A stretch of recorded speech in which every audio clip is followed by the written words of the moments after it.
Hello YouTube family. तो नया साल के हार्दिक शुभकामनाएं आप लोगों को, और 2026 आप लोगों का बहुत ही अच्छा जाए।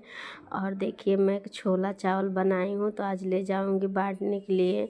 और देख सकते हैं ये पैकिंग हो रहा, तो हम घर के लिए थोड़ी ना, और ये मैं लेके जाऊँगी क्योंकि कुछ लोगों की दुआ भी बहुत ज़रूरी होती है। और आप लोगों से यही कहना चाहती हूँ कि आप लोग अगर सब्सक्राइब करेंगे और आगे मुझे बढ़ाएंगे, तो ये तो मैं सब अपने दम से अपने पैसे से कर रही हूँ। अभी मैं यूट्यूब पे कहीं पैसे रुपये नहीं कमाती हूँ।